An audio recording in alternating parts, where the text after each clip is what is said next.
maanaam ñu bëri ci waa làmb dañ ko umpalee. dañ ko umpalee parce que boo xoolee ay jalmanjoo champion yi nga xamante Caatu Yoff dafa bëreeg ñoom. dañoo bari dal na sax Sako Balde bi Sako Balde di bëreeg. ki nga xamante ni moom mooy Caatu Yoff. parce que Sako Balde man def naa sax si benn émission boo xamante ni dama ne Sako Balde. bu mu xalaat ne ci biir bëre bi moo ëpp bëre ki nga xamante ne mooy Caatu Yoff waaw bu ko sous-estimé xeex bi la doon sóoraale yaa ngi compétir mbapat mais kële dafa nekk bërikat boo xam ne am na ñoo xam ne bëri seen deret la nekk dafa am bëri ñu bëri yoo xamante ni ban combat jaaytil la bi kon ak bëri la wala bi Caatu Yoff waaw Caatu Yoff bi caatu bi waaw mën nañ ko xool waaw abo après nga ñëw mën nañ ko xool waaw waaw c'est bon la région jaaytil ñooxu daa mel ni jël na coup de daw na Caatu Yoff tey bëreewul xam-xam de takk na ko Caatu Yoff bëreewul xel de takk na ko wala sol na ko téena sol na ko benn loxo bi xaj na ko boppam mën nga fee gis tamit jël bu rëy jàpp ne daf koy kot gis nga daan na jël bu rëy nee naa la mën nga fee gis jël bu rëy Caatu Yoff dafa gaañu jëbët Caatu Yoff dafa jël coup abo waaw ci bëre bari na trop waaw bari na trop mais loolu li koy may adversaire yi rek boo xoolee Caat bu Yaraax lu tax mu réussir ko da ko liir parce que ci biir xeex da ngay gis day changer pied mos naa sax njëkk wax loolu ci làmb mu woo ma ne ma aboo bàyyil foofu xam nga li ma lay expliqué waaw dafa am seen genre mbëri yoo xam ne comme mbër mu mel ni Caatu Yoff lenn rek nga ko mën a gagné ci combat lenn rek nga ko mën a gagné ci combat mooy xool ko am stratégie de combat Caatu Yoff tant que sàccoo ko doole supérieur ko doole ci lu bari sut ko ëpp ko pour nga gagné ko ci làmb problème lay nekk problème lay nekk moo ñàkkloo Ndiaye Tine ci digganteem ak Caatu Yoff non Ndiaye Tine li ko ñàkkloo wax na la ko parce que jël na coup ne duma arrière jël na coup ne damay taxaw jeexal combat bi parce que boo xoolee bi muy bu col Caatu Yoff di ko dàq boobu noonu il est absent mais boobu mu ngi wane jom mu ngi wane ngànn mu ngi wane jàmbaar mais boobu bu jéggi woon naa ni ndox ñëwaat ñu jël téere ak entraîneur bi daw ñëw jël téere bi xaw a takkal yooyu mun dem siwaat bu ñëwee mun na gagné combat bi mais dafa ñëw ne damay teg jeexal loolu moom moo ko ñàkkaloo comme li nga ko wax sànq rek et puis ak pression ànd ak ku mel ni Moustapha Tine mu tiim la da nga naan bu ma reculer mais lamb amul loolu te lamb daa am wor lamb amul loolu macha allah guy gi waxoon na ko bu ñu bëreeg Tapha Tine mu ne yéen da ngeen a dof rek mu ne ku Tapha Tine yi di ma dóor nga ne ma du ma daw su laajee daw damay daw ba génn kii waaw mais foofu tam am na solo mais tam Ndiaye Tine lii kii di wax am solo man dama gis ko comme bu ne Pikine bu amee combat mbëru Pikine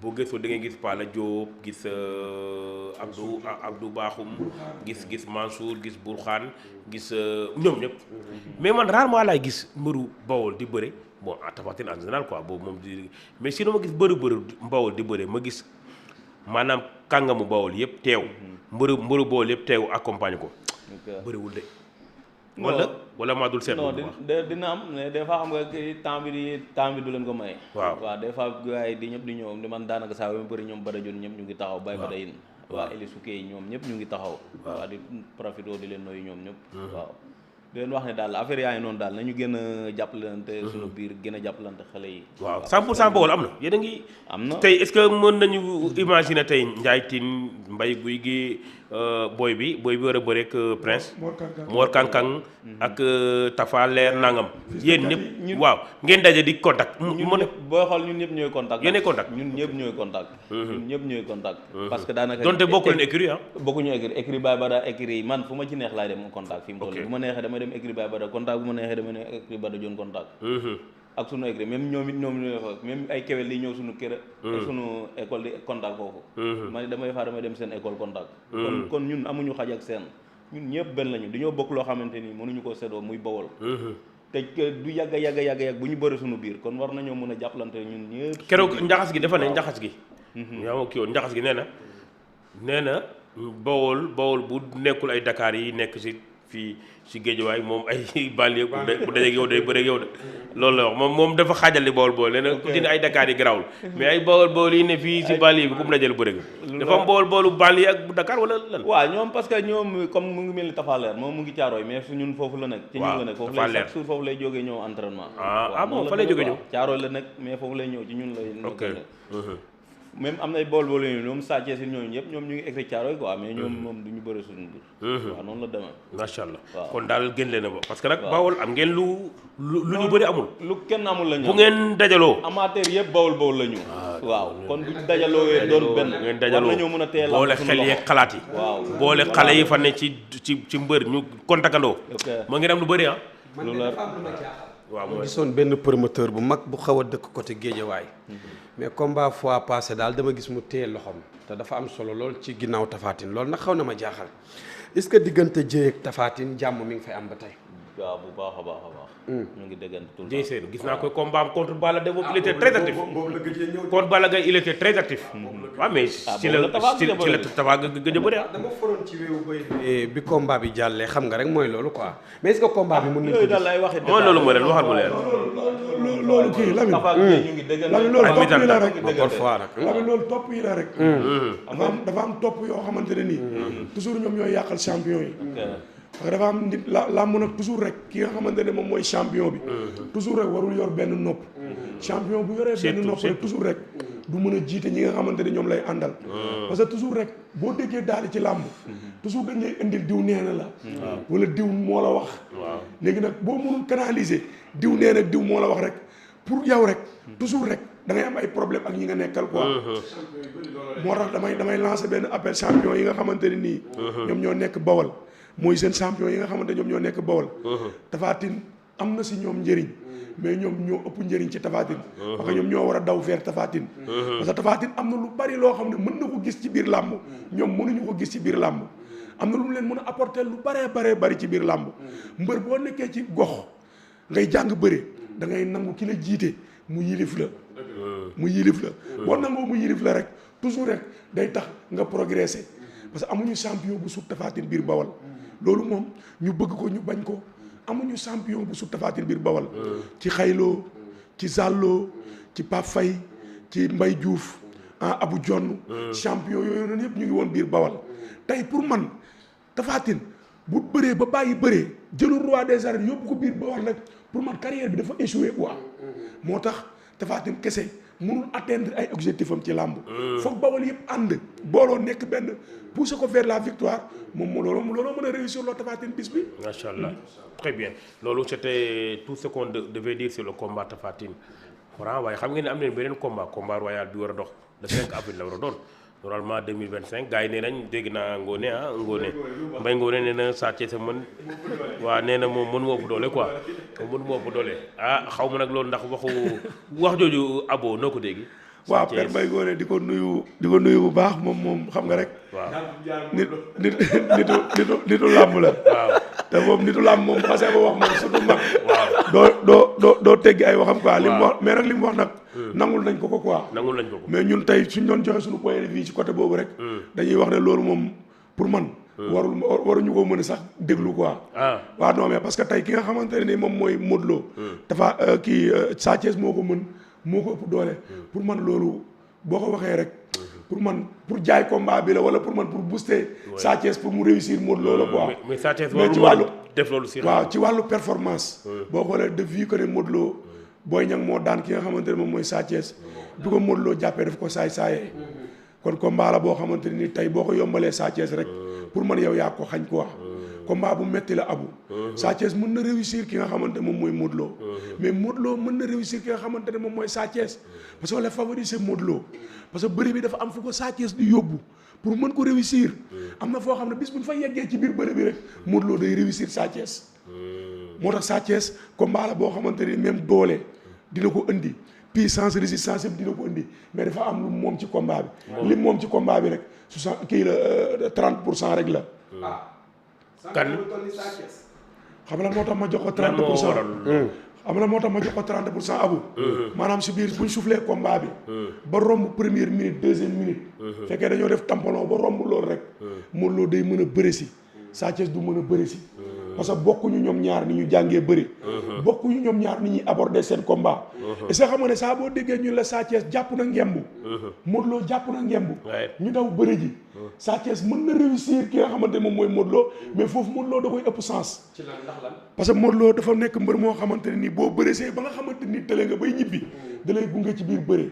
maanaam tant que bëri bi mu ngi daw mu ngi am ay atu yoo xamante ne mu la ciy daan bokkul ak ki nga xamante ne wàllu jàppante teg ci ñu jàppante ngeen ba da nga ni foofu Sa Thiès daf ci am avantage. non Sa Thiès day jàpp Modou Lo du jàpp mais Sa Thiès bu jàppee Modou Lo di jàpp rek Modou Lo day mën a bëri parce que Modou Lo dafa nekk bërikat boo xamante ne ci biir bëri bi ngeen jàppante bëri ci la bërim di gën a tijjeekoo parce que boo xoolee Sa Thiès day songu Modou Lo du songu ci ay tànk Sa Thiès day songu mais Sa Thiès itam du songu ci ay tànk Sa Thiès saa buy bëree tampon lay def dëbb la sol bal braqué wala mu daw jàpp sa gaño yow jàppoo parce que Sa Thiès ni muy bëree fekkee dafa jàpp yow nga jàpp yow mi ko jàpp da nga koy contrôler parce que ci rotation lay bëree mbër muy bëree ci rotation bu jàppee yow jàppoo ci lay mën a def li nga xamante ne moom la bëgg a def ci biir combat bi moo tax Sa Thiès bu jàppee Modou Lo jàpp Sa Thiès Modou Lo day tëj bëre bi te foofu Modou Lo day mën a bëre te Sa Thiès du mën a bëre mais Sa Thiès librement la mën a ñëw ci kaw Modou Lo bëri si jaaxal Modou Lo librement mën na ko daan nag mën na ko daan ci ay manières yoo xam ne Sa Thiès mën lay bëre parce que Sa Thiès day bëre sans mu jàpp sa ngemb non Sa Thiès day dëbbu col di braqué di sànni Sa Thiès day def rotation di bëri si maanaam day bëtt te sens bi muy bëtt sens boobu la Modou Lo di taxawee mais lu mu ragal ci Modou Lo ci xaaju Modou Lo wu càmmoñ bi lu ci Sa Thiès ragal Sa Thiès du daan Modou Lo moo tax combat la boo xamante ni doole bi ñuy wax nag gars yi gëm nañ ko parce que mais dafa mel ni Moussa Sène mi nga ñëw de bàyyi ñu jël ko ñëwaat yow kii teel sa allo salaamaaleykum allo salaamaaleykum allo salaamaaleykum Abou. Alaaji Moussa. waaw mais mbaa yaa ngi ci jàmm. mais ñu ngi ziar waaye ana waa Paris. waaw Paris ñëpp a ngi lay nuyu Abou. ñu ngi ci ñu ngi sant yàlla bu baax macha allah naka ma dama xale yi. waaw ñëpp a ci jàmm di jégalu bu baax Abou sama diggante yow. non non non amul problème non non non on est ensemble léeg-léeg woote bi fekk ñu xaw a kii ak yooyu rek ñu nekk si affaire yi. waaw waaw waaw muy xaw a kii xaw dama xaw mu ndax ci Franc Tapha Tine bi nga bëgg a ñëw wala ci Modou ah. xam nga am na ñoo xam ne boo leen invité damay sawar a dugg quoi ndax Abou. waaw Abo. ah Abou moom sama waay la. waaw Abo fii moom boo ko invité damay sawar a déglu. macha allah Lamine Samba moom sama ko moom laa def ko fay man. jeex na Lamine dóorkat la nag. waaw dóoragu la. non du dóorkat dafa daa mën a wax dëgg rek. xam dóorkat la de sama copain la dóorkat la. dëgg yooyu yëpp day dóoraale rek. waaw di nuyu Ndiaye Tine. waaw maa ngi déglu waxtaan gi quoi mais Abou. waaw dañuy wax rek lay Modou Lo du moromu Sa Thiès de dañuy wax rek ne. Modou Lo du moromu Sa Thiès nga teg ko fan. non du moromu gars non Modou du moromum. ci bëre ci xeex. bu dee xeex ak bë non xeex ak bëre yëpp nañu wax dëgg rek bu dee xeex. waaw Modou Lo ko daa xeex bu dee bëre Modou Lo ko ëpp bëre fuuf. doole kenn waxatu ko kenn saa yi. kon 30% yi ko Sa Thiès yi ko Abo fi jox d'accord nga si wala d'accord. 30% yi mu jox kan. yi Abo jox Sa Thiès si combat bi. non 30 yi mooy xam nga yow Abou lu mu wax du ma ko dindi. Abou lu mu wax du ma ko dindi 30 yooyu baax na pour Sa Thiès. baax na doy na. ñeneen ñi naan ay Sa Thiès moo ko ëpp doole moo gën a. waaw doole bi surtout man waaw surtout ñi ànd ak Sa Thiès ñu bëri dañu jàpp ne du doole Sa Thiès a ëpp doole Modou xaw ma nag fu ñu ko tegal. non dañuy font rek ëpp yaram ak ëpp doole bokkul. ëpp yaram ak ëpp doole bokkul de. mooy loolu la. may wax si Ndiaye Tine ni ma ko gisee mu wàccaatee si mbappat gi. ci mbappat yi waaw. nangu naa ak moom te loolu la mbër di def. très bien. mbër boo toogee munoo am làmb dóor. comme la ma waxoon ñoom giri de gars yooyu yëpp ñoom ñëpp rek. boo amul làmb dóor wàcceel si làmb 15 millions yi 10 millions yi. oui yàlla mën na la sa wërsëgal. te 20 millions am na le février. waaw et puis mu nekk xale bu yaru. xale bu yaru gis ngeen nag ñoom seen yaru te moo tax fu ñu war a fël sax duñ ko mën a. waaw dañu mbër dañoo kii daal dañoo lewet lewet lool. waaw xam naa si yar gi la rek quoi. yar gi la am si àdduna da ngay gis ñoo xam ne waaw dañuy lewet. mënoo non dëgg la. loolu moo tax gis nga yenn booy nga gis ñu siiw fi yëpp. dañoo bëri wax rek. waaw saay nii bëri wax rek. waaw macha allah. kese bëri wax rek moo la yóbbu fi. voilà bu leen nag dafay baax bëri wax bi di wax rek di coow rek léeg-léeg am na ñoo xam ne loolu di may ay combat de takk rajo yi. mais ñi ñoo leen mën foofu Abou. non champion lañ Ndiaye moom vraiment. mënuñ dem fenn mënuñ dem fenn ndax xam nga xoolal Macha dem Allah. coordinateur Macha Allah. toll ba léegi xoolal Papa Ngane sos dox na mu ngi bëre Papa Ngane Papa Ngane mën sos dox. na leen boole benn ngoon daan leen wallaay ndeysaan jërëjëf nañ gëstu gars yi bu ñu yàq làmb ji bu ñu yàq làmb ji. làmb gaa ngi yàqu yaa mu jàngi yàqu gars yi affaire de business business moo tax làmb ji di yàqu ñoom ñëpp amoon nañ problème Macha Allah. Gaston Mbengue génn na léegi dootuñ fay kenn lu ëpp 70 millions wala 75 millions Macha Allah parce que lan macha moo ko Allah indi woon bu Gaston fayee 50 waaw Luc Nicolaï ñëw fay ay 80